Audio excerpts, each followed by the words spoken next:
नमस्कार विद्यार्थी मैत्रिणींनो. वर्ग 12वी अर्थशास्त्र. आपण दुसऱ्या प्रकरणाच्या मुख्य टॉपिक एकूण उपयोगिता व सीमांत उपयोगिता यामधील परस्पर संबंध एक कोष्टक आणि आकृतीच्या साहाय्याने आपण मागच्या तासिकेमध्ये अभ्यासला होता. तरी वरवर आपल्याला दिलेली जी आकृती आहे ही आकृती आपल्याला काय स्पष्ट करते, यामधील परस्पर संबंध कसं प्रस्थापित होते, यामधील संबंध हे कशा पद्धतीने आपल्या समक्ष स्पष्ट होतात, याबद्दल आपल्याला विश्लेषणामध्ये वरवर थोडी माहिती घ्यायची आहे.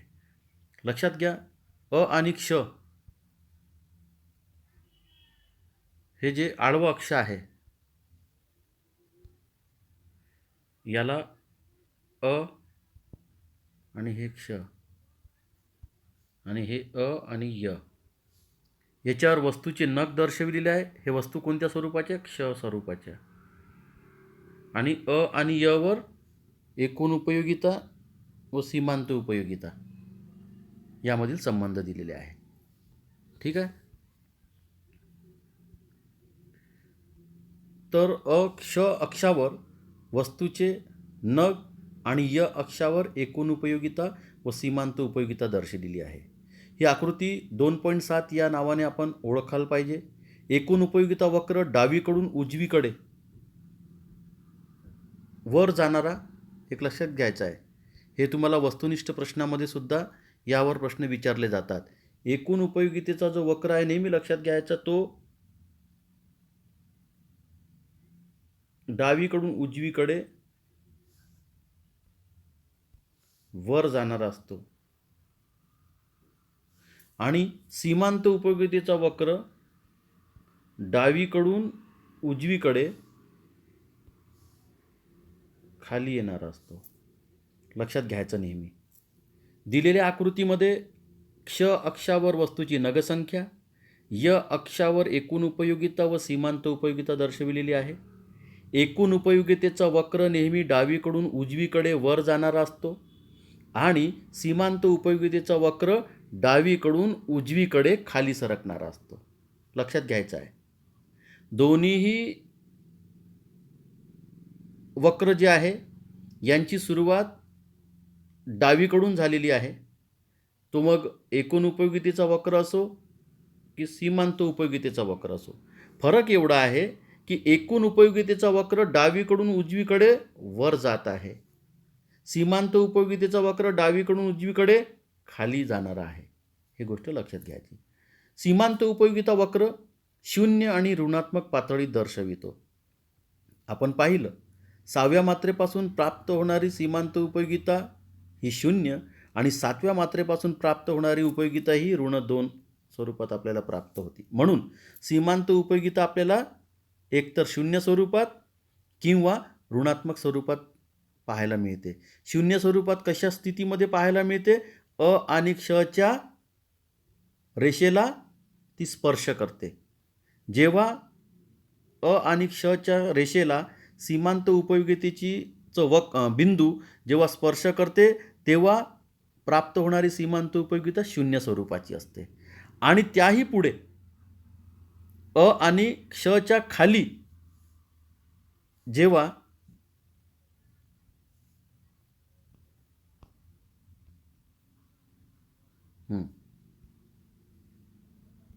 अ आणि क्षच्या खाली जेव्हा हे जे खाली येतं आहे हे इथे 7व्या नंबरचं, तर इथे ऋण 2 स्वरूपात प्राप्त होत असते.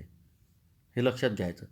हे इथे 0 6व्याला स्पर्श केलेला आहे अ आणि क्षला, आणि त्याच्याही खाली जे आलेलं आहे हे डॉट डॉट जे दिलेले आहे हे एवढी ऋण स्वरूपात झालेली आहे. लक्षात घ्या. आणि जेव्हा सीमांत उपयोगिता 0 झालेली आहे तेव्हा एकूण उपयोगिता महत्तम सर्वाधिक.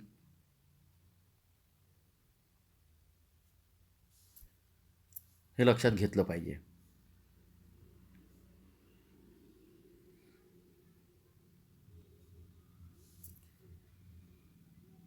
तर एकूण उपयोगितेचा वक्र महत्तम आणि स्थिर स्वरूपाचा एकूण उपयोगिता दर्शविते. महत्तम आणि स्थिर स्वरूपाचं एक लक्षात घ्या. सीमांत उपयोगितेचा वक्र शून्य आणि ऋणात्मक स्वरूपाची पातळी दर्शविते, तर एकूण उपयोगितेचा वक्र हा महत्तम आणि स्थिर स्वरूपाची उपयोगिता दर्शविते. आकृतीत आपण पाहू शकतो.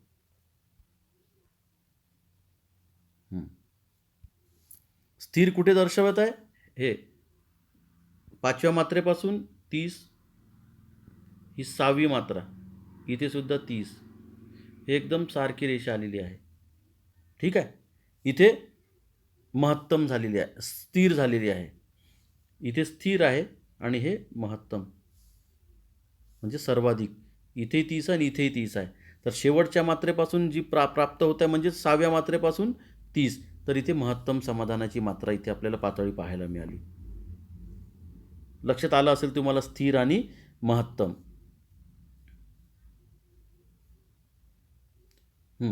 परस्पर संबंध आपल्याला कशा पद्धतीचे आपल्याला पाहायला मिळतात हे या ठिकाणी आपल्याला लक्षात घेतलं पाहिजे.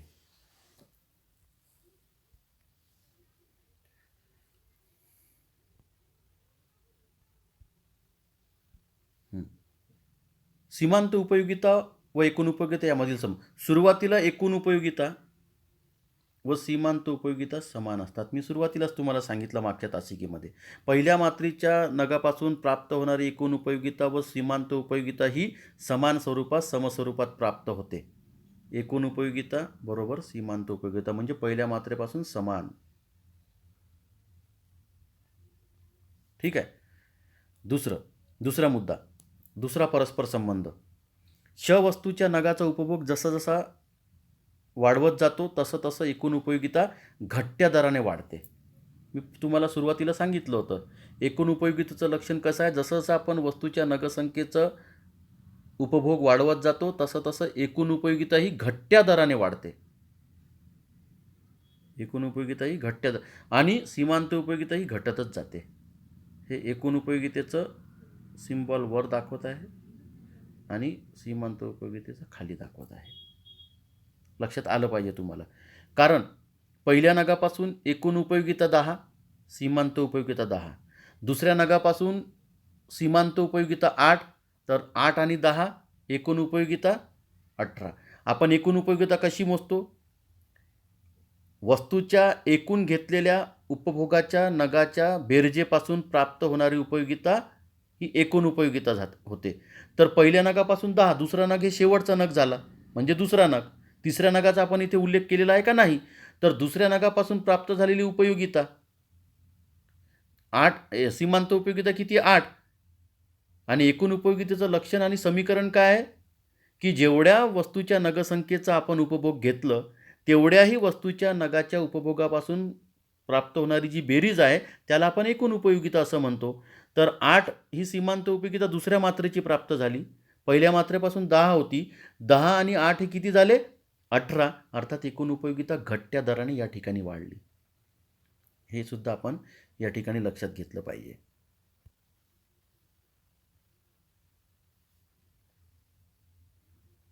जेव्हा एकूण उपयोगिता महत्तम होते किंवा सर्वाधिक होते तेव्हा सीमांत उपयोगिता 0 होते. आपण आकृतीमध्ये पाहिलं होतं.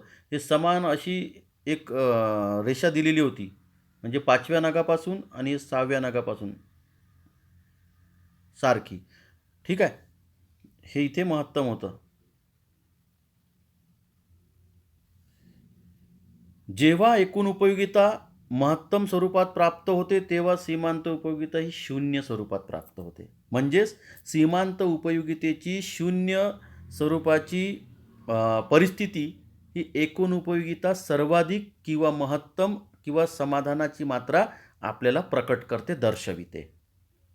असा संबंध आकृती आणि कोष्टकाच्या द्वारे एकूण उपयोगिता आणि सीमांत उपयोगितेच्या माध्यमातून आपल्याला लक्षात येते. या ठिकाणी तृप्तिबिंदू दर्शविते. तृप्तिबिंदू म्हणजे अशा मात्रेपासून ग्राहकाला किंवा त्या व्यक्तीला पूर्ण समाधान त्या वस्तूच्या उपभोगाचा झालेला आहे असा त्याचा अर्थ आहे. म्हणजे ज्या वस्तूच्या नगाच्या उपभोगापासून सीमांत उपयोगिता 0 प्राप्त होते आणि एकूण उपयोगिता सर्वाधिक महत्तम. ठीक आहे. हे सीमांत उपयोगिता 0 एकूण उपयोगिता महत्तम. त्यावेळी ग्राहक असा एक निर्णय घेते की यापुढे आता अधिक वस्तूच्या नगाचा आपण उपभोग घेऊ नये, कारण त्याला अनुभव असा आलेला आहे की शेवटच्या नगापासून अर्थात 5व्या वस्तूच्या नगापासून 6व्या वस्तूच्या नगापासून त्याला किती मात्रा प्राप्त झालेल्या आहे? 0 सीमांत उपयोगितेच्या. म्हणून तो विनाकारण पैसे वाया घालवणार नाही त्या वस्तूच्या उपभोगावर. तर जेव्हा सीमांत उपयोगिता 0 स्वरूपात प्राप्त होते तेव्हा एकूण उपयोगिता महत्तम किंवा सर्वाधिक, अर्थात त्यावेळेस त्या वस्तूच्या उपभोगापासून पूर्ण तृप्ती, पूर्ण शांती त्या ग्राहकाची झालेली असते. अशा प्रकारचा संबंध एकूण उपयोगिता आणि सीमांत उपयोगितेचा आकृती आणि कोष्टकाच्या द्वारे आपल्याला लक्षात येते. पुन्हा या मुद्द्यावर आपण लक्ष दिलं पाहिजे की सीमांत उपयोगिता जेव्हा 0 स्वरूपाची प्राप्त होते तेव्हा एकूण उपयोगिता महत्तम, समाधान आणि आनंदाची आणि तृप्त आणि शांत होण्याची परिस्थिती आपल्याला प्रकट करते. जसं दिलेल्या आकृतीमध्ये आपण पाहिलं की सर्वाधिक 30वर तो जो आलेख आहे तो चढत गेलेला होता आणि सीमांत उपयोगितेचा जो बिंदू आहे तो अ आणि क्षला स्पर्श केलेला होता. जिथे अ आणि क्षला सीमांत उपयोगितेचा बिंदू स्पर्श करतो तिथे 0 स्वरूपाची सीमांत उपयोगिता प्राप्त होते आणि जेव्हा 0 स्वरूपाची सीमांत उपयोगिता प्राप्त होते तेव्हा एकूण उपयोगिता ही सर्वाधिक, महत्तम, समाधानाची आणि तृप्त झाल्याची आपल्याला माहिती प्राप्त होते. चौथा मुद्दा, जेव्हा एकूण उपयोगिता घटते तेव्हा सीमांत उपयोगिता ऋण होते. लक्षात घ्या, एकूण उपयोगिता जेव्हा घटते तेव्हा सीमांत उपयोगिता ऋण होते. एक लक्षात घ्यायचं आहे यामधला संबंध. सीमांत उपयोगिता ऋण स्वरूपात कधी प्राप्त होते? जेव्हा एकूण उपयोगिता घटते. आता एकूण उपयोगिता कधी घटते?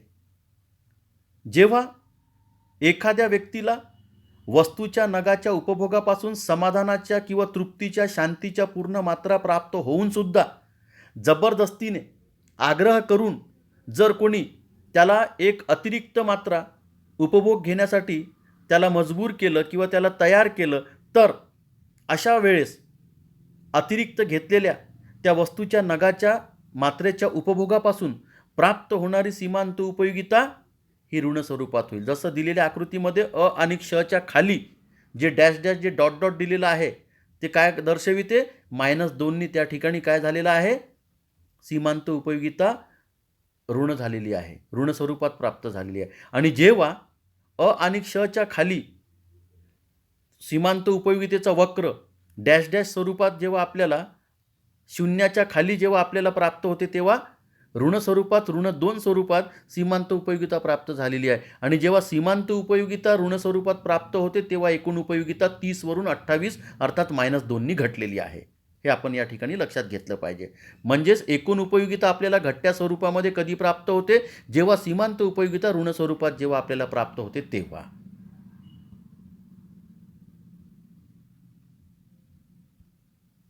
सर्वाधिक समाधान, पाचवा मुद्दा, पाचवा संबंध, सर्वाधिक समाधानाचा किंवा तृप्तीचा बिंदू गाठल्यानंतरही साधारणतः ग्राहक, उपभोक्ता म्हणजे ग्राहक, वस्तूचा उपभोग घेण्याचे थांबवतो.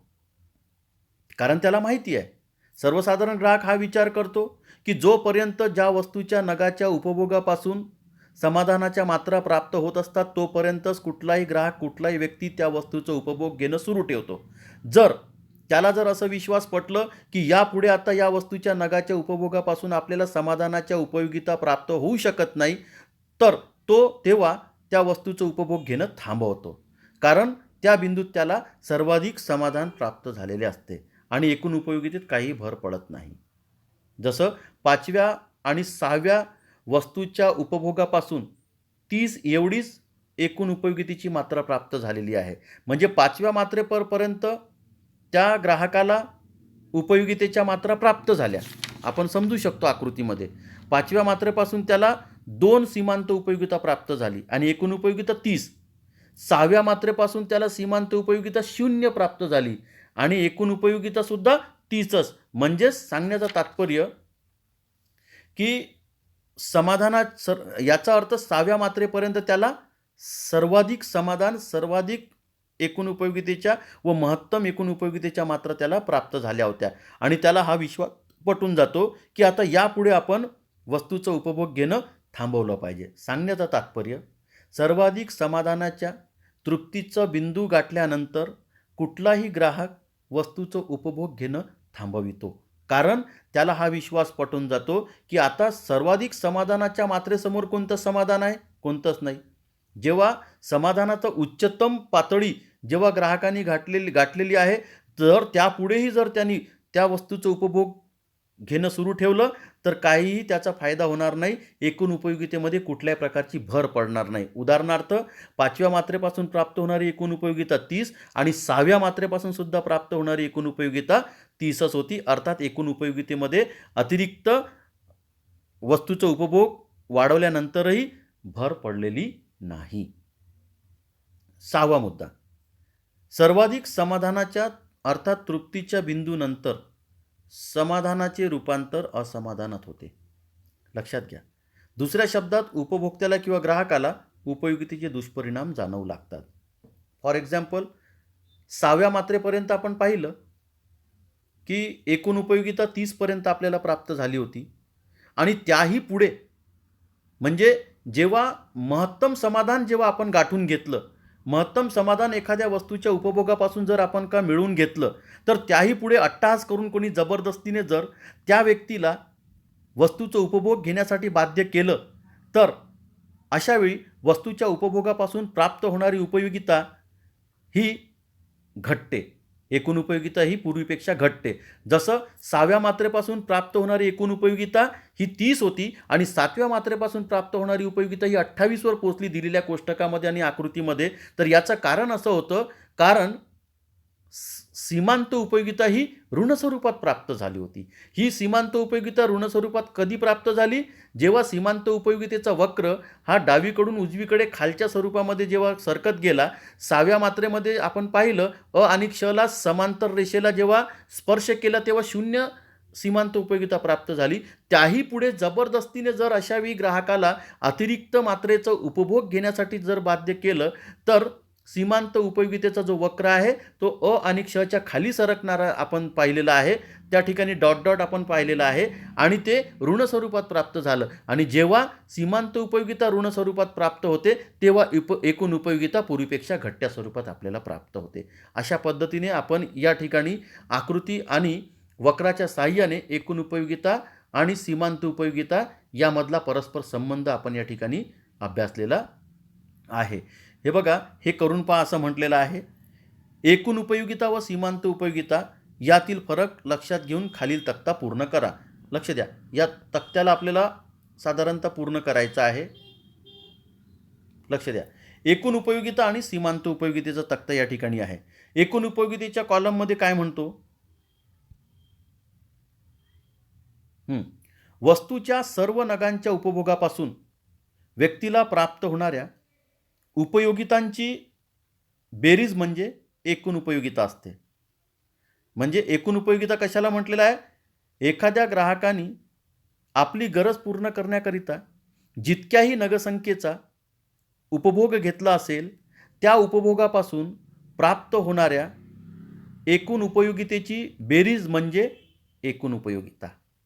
तर सीमांत उपयोगिता, वस्तूच्या प्रत्येक वाढीव नगाच्या उपभोगातून, प्रत्येक वाढीव म्हटलेला आहे, प्रत्येक वाढीव नगाच्या उपभोगातून व्यक्तीला प्राप्त होणारी अतिरिक्त उपयोगिता म्हणजे सीमांत उपयोगिता. लक्ष द्या, सीमांत उपयोगितेमध्ये असं म्हटलेलं आहे की पूर्वीपेक्षा एखाद्या वेळेस वस्तूच्या नगसंख्येमध्ये आपण वाढ केली, वस्तूच्या उपभोगाच्या नगसंख्येत वाढ केली असता अशा वाढीव केलेल्या वस्तूच्या उपभोगापासून प्राप्त होणारी जी अतिरिक्त उपयोगिता आहे त्या सीमांत उपयोगिता असे म्हणतात. उदाहरणार्थ, पहिल्या नगापासून प्राप्त होणारी एकूण उपयोगिता व पहिल्या नगापासून प्राप्त होणारी सीमांत उपयोगिता ही 10 होती आणि एका नगसंख्येने वाढ केली असता, म्हणजे वस्तूच्या नगसंख्येत वाढ केली असता वाढीव नगापासून अर्थात दुसऱ्या